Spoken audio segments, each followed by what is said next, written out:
Mes bien-aimés, retenez ceci. Toutes les bénédictions que nous cherchons auprès de Dieu, mes bien-aimés, nous ne pouvons pas l'obtenir, mes bien-aimés, sans combat. Sans combat. Toutes les bénédictions que Dieu nous donne, avant que ces bénédictions arrivent chez nous, avant que nous puissions les posséder, mes bien-aimés, il y a toujours des vents et marées. Il y a toujours des combats. C'est toujours comme ça.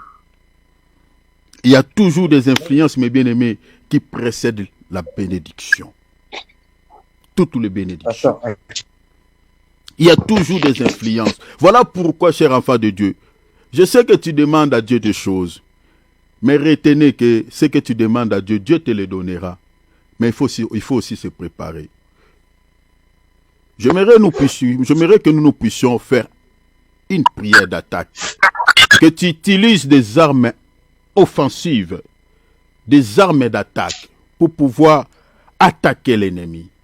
Attaquer, renverser ses influences. Le Seigneur m'avait montré, j'étais en train de demander à Dieu quelque chose. Le Seigneur m'avait déjà donné cette chose-là. Il m'a déjà donné cela. Dans la spiritualité, je parle bien évidemment. Mais j'étais en train de réclamer cela dans la prière, pendant que j'étais en train de prier. Mais le Seigneur m'a rappelé, il dit, mais tu sais que la chose que je t'avais donnée, mais sur le chemin, qu'est-ce que tu avais rencontré? Qu'est-ce que tu avais croisé? Mais bien aimé, le Seigneur m'a donné une bénédiction. Mais pendant que j'étais en train d'aller pour aller récupérer cette bénédiction, j'ai raconté, mes bien-aimés, un ennemi sur le chemin, que je vous ai pas de détails, qui était en train de m'empêcher pour aller récupérer cette bénédiction. Mais bien aimés, vous savez, tout ce que la Bible dit est vrai. Regardez Daniel. Il était en train de prier pour la délivrance de son peuple. Quand il s'est engagé dans la prière, la Bible dit, dès les premiers jours où Daniel a eu l'intention de chercher Dieu, Dieu lui avait déjà donné la réponse. Mais maintenant, celui qui venait avec cette réponse, considérez ici la réponse de Daniel, c'est la bénédiction, c'est la guérison, c'est la délivrance. Mais l'ange qui transportait cette bénédiction, l'ange qui transportait cette réponse, l'ange qui transportait cette délivrance a été retenu captif par qui? Par un ennemi géant, un ennemi qui était plus puissant que cet ange-là. Je crois, dans Daniel chapitre 9 ou 10. Vous trouverez ça. Est-ce que vous voyez cela? Donc le Seigneur avait... L'ange dit à Daniel, le Seigneur m'avait déjà envoyé depuis. Mais sauf que l'ennemi m'a retenu captif pendant combien de temps? Pendant 21 jours. Et heureusement, Daniel n'avait cessé de prier. Daniel continue à prier. Bien aimé, quand tu demandes quelque chose à Dieu, tant que tu n'as pas encore possédé cette chose-là, n'arrête pas de prier. Savez-vous pourquoi cet ennemi, ces démons-là avaient retenu l'ange Gabriel? Pourquoi il avait retenu cet ange? Parce qu'il ne voulait pas que Daniel soit béni. Il ne voulait pas que Daniel puisse recevoir cette réponse. Il ne voulait pas que Daniel puisse quitter cette captivité. Il ne voulait pas.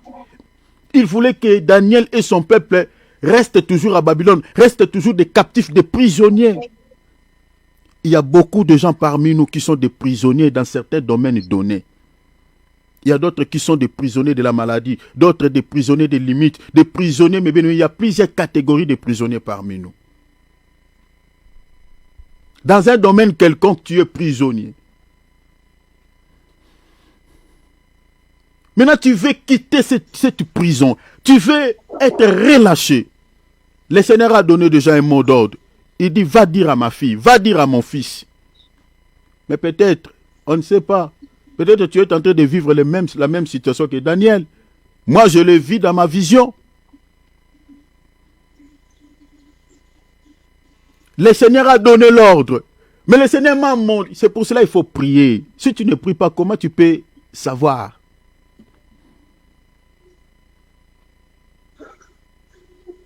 Le diable ne nous laissera pas en paix. Le fait que nous sommes en Christ, il va chercher. Vous savez, il y a des choses qui sont faciles pour les uns, pour les païens. Mais pour les enfants de Dieu, ça semble un peu compliqué. Pourquoi? Parce que tu es enfant de Dieu. Le diable veut que tu abandonnes le Seigneur, que tu vives comme tout le monde, que tu vives comme les païens. Voilà pourquoi, des fois, ceux qui bénissent les autres, pour toi, ça devient une malédiction. Ça devient une malédiction. Chers enfants de Dieu, j'aimerais ici que nous puissions prier. J'aimerais que tu pries, que tu mets hors d'état. Bien-aimé, il faut combattre. Il faut combattre. Il faut combattre. Il faut combattre. S'il te plaît, il faut combattre. Et si tu ne combats pas, personne ne combattra à ta place. Il faut combattre. Sachez-le que tel que nous sommes là, personne ne dira que lui n'a pas un ennemi. Bien-aimé, nous avons tous un ennemi commun qui est qui? Le diable. Et quand on parle du diable, mais bien-aimé, c'est tout son royaume. Tout son royaume. Et derrière tout souci négatif, mais bien-aimé, il y a toujours les influences démoniaques. La majorité. Alors, élève ta voix. J'aimerais qu'une colère sainte monte dans ton esprit. Tu n'es pas n'importe qui. Le Seigneur a dit dans sa parole, je vous ai donné le pouvoir. Ne te sous-estime pas. Tu as le pouvoir de mettre hors de toi des murs les diables. Je pèse mes mots, je dis les diables. Je suis dans Jacques chapitre 4, versets 7 à 8. La Bible dit, soumettez-vous donc à Dieu et résistez au diable et il fuira. Vous voyez cela? Et il fuira. La Bible ne dit pas, il résistera toujours. Il fuira devant toi, ma soeur. Il fuira devant toi, mon frère. Parce que nous avons des chrétiens, même quand il fait un mauvais rêve, il voit peut-être une dame qui est en train de l'étrangler au cou ou qui le poursuit. Hein, au lieu que les chrétiens poursuivent cette dame, c'est la dame qui... Oh, mes bien-aimés, il faut éviter de tels rêves. Il y a certains rêves, il faut les refuser. Quand il te réveille, tu dis non, Seigneur, ça, ce n'est pas moi qui fouillais. Ce n'est pas moi. Même si tu sais que c'est toi, tu dis ça, ce n'est pas moi. Parce que moi, je ne peux pas fouiller devant un sorcier. C'est le sorcier qui va me fouiller. Est-ce que vous voyez cela? Il y a des choses qu'il faut refuser. Tu refuses. Le Seigneur va te comprendre. Il saura que tu ne mens pas. Mais sauf que tu refuses ça. Tu refuses de fuir devant une dame sorcière. Tu refuses de fuir devant un papa sorcier. Entre la lumière et les ténèbres, qui est plus fort? Entre la lumière et les ténèbres, qui est plus fort? Vous avez la réponse. Ce n'est pas les ténèbres qui dominent la lumière.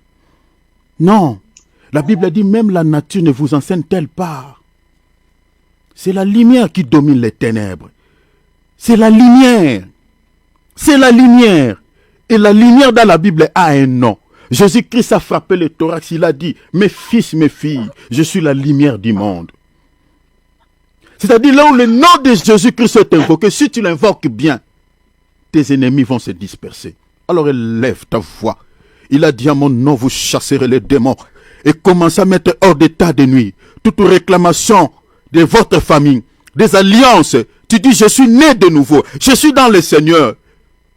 Je ne connais pas, Seigneur, l'origine de ces alliances qui réclament ma vie. Je ne connais pas l'origine de toutes ces réclamations sur moi. Je ne connais pas ces liens familiaux. Seigneur, je les brise. Je mets hors d'état de nuit tout esprit de contrôle, tout esprit de suivi. Allez, fais-le sortir de ta vie, fais-le sortir de tes projets.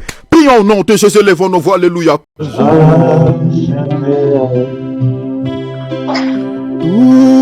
lui est soumis.